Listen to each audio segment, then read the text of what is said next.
Let's put the spotlight today on Fuelbuddy. It's essentially a doorstep fuel delivery service that provides fuel to customers wherever they are. Let's understand a little bit more about the business, how it works, who they cater to, financials, valuations, and lots more. Gautam Malhotra, he's the managing director at Fuelbuddy and now joins us on the show. Gautam, good to have you on board. So how exactly does this work? Who is it that you're really catering to? And if you could just walk us through how you transport fuel to customers' locations. Okay, so basically we are an app-based company, and you can order fuel. We typically diesel only. You can order fuel on the app, and there is a slotting system. We have slots 3 to 6, 6 to 9, 9 to 12. It works like that, and we deliver to your location. We deliver to companies. We deliver B2B. We deliver for industry, commercial building, real estate, residential buildings, infrastructure companies, anyone and everyone who has assets that require diesel, whether it's generators or heavy earth moving equipment. So we have smart refuelers, which are IoT enabled, cloud enabled, and we deliver the exact amount of quantity without any filtering, without any adulteration, no spillage, nothing, right to the customer's doorstep at the time of their requirement. There was a recent fundraise round, $20 million, led by the Naveen Jindal Group as well as some of the other marquee investors. How much have you raised in funds so far? Can you give us any light on the valuations? We've raised close to about 200 crores now overall. Valuations, I'm not at the liberty to speak right now, but yeah, in overall, including this $20 million, we've raised close to 200 crores so far. Okay. How exactly, are you looking to deploy these funds? I understand that, operations are likely to expand across Southeast Asia, the UAE, as well as India. Where are you currently present, and how are you looking to up that network? Okay, so I'm very happy to announce for the first time on a public forum, apart from India, we've done a pilot deliveries in Dubai now. We've also done a pilot deliveries in Mozambique. So those are the two new countries that we're adding to our network. In India, we plan to use, obviously, a major use of the funds is going to be for expanding in Mozambique and the GCC area. We plan to expand our network in India. We're currently present in nearly about 150 cities. We plan to add another 50 to 70 cities very, very rapidly into our network. Along with this, we're also now developing some technologies for catering to newer products which are more green, for example, EV. So we're developing solutions for that as well. All right. Now, you're currently at the development stage, I understand, but Gautam are looking at bringing mobile EV charging stations as well to consumers. Given that we are seeing a pickup in EV adaptation, this is definitely going to be a need of the hour. How is that progressing? So we are at development stage right now. The tech stack is ready. We're on the hardware development stage.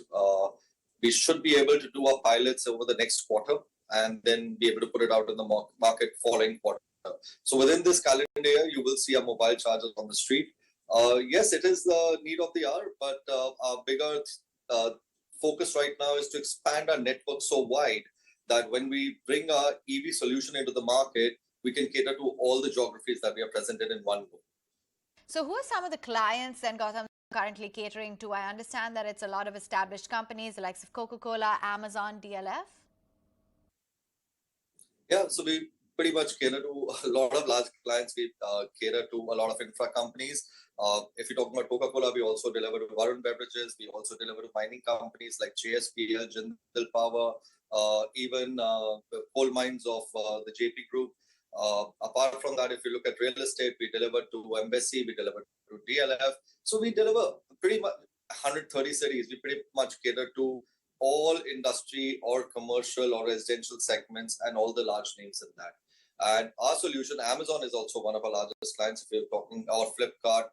So our solution is actually very good from a convenience standpoint. Apart from getting fuel at your doorstep, you get a centralized source of fuel. If you're a multi-site company, let's say you have 200 warehouses or you have fleets of vehicles all across the country, or you have 20 factories, you get a single source of truth, a single source of billing, a single source of ordering, everything on one platform. So that's how our customer base is built. All right, and you're also looking at transitioning from being a fuel as a service to an energy as a service provider. How is that playing along and what exactly does that mean?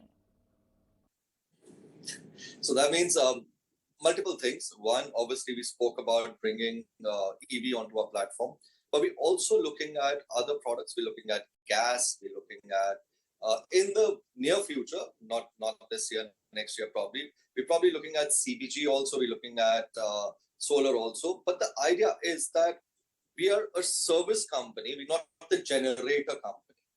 All things energy, we will be able to provide service around it and bring ancillary products required for them onto our platform. So it becomes a one-stop solution for a customer to be able to come and experience it.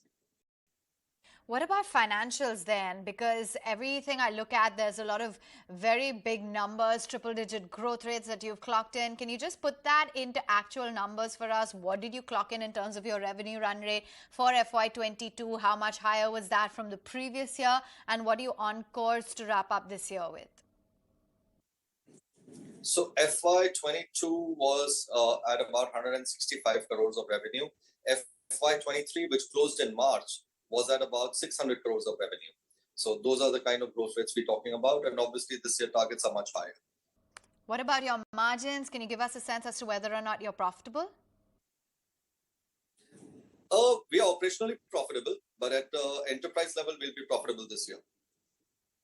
Okay, let's move right on then and focus and talk a little bit about the focus as well. I know that we did touch upon the fact that you're looking to become, an energy as a service provider, as you said, and then you're forayed into the lubricant space. There were some partnerships as well that you undertook with leading OMCs. Is that something that you'd look at very closely now, undertaking more partnerships?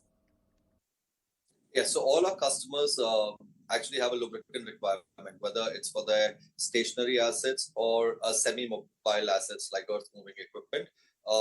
It's a natural progression that, as I mentioned, that everything that they require in terms of the energy or energy equipment requirement will be servicing that. So for lubricants, we've tied up with IOCL, HPCL. We've already started doing deliveries on it. We're already now talking to a few of our large clients. We have enterprise clients, which are very large consumption numbers. We're talking to them to centralize all their requirements onto our platform. So that's the beginning of the energy space for us. And we're going to keep adding more and more products. Okay, fair enough. And just walk us through what the vision is, what the long-term plan is for the company and where you see yourself headed. The vision is to become a multinational / global player across a few emerging markets in the near future. We're also looking at Southeast Asia, GCC, etc. We're looking at strengthening a tech stack. Our new tech stack is actually about to get launched. It's a very powerful tech stack. It enables a lot of machine learning as well on the tech stack and enables a lot of cross-selling platforms available to the customer. It enables BNPL for the customer. So very powerful tech stack we launched. So we want to become a tech player which enables the ecosystem, allowing complete transparency from the consumer end towards the delivery partner and to the manufacturer. So complete transparent supply chain in the energy space, especially in the fuel space, which has been lacking over the past many years. Wishing you all the very best. Thanks so much, Gautam, for joining us on Startup Central.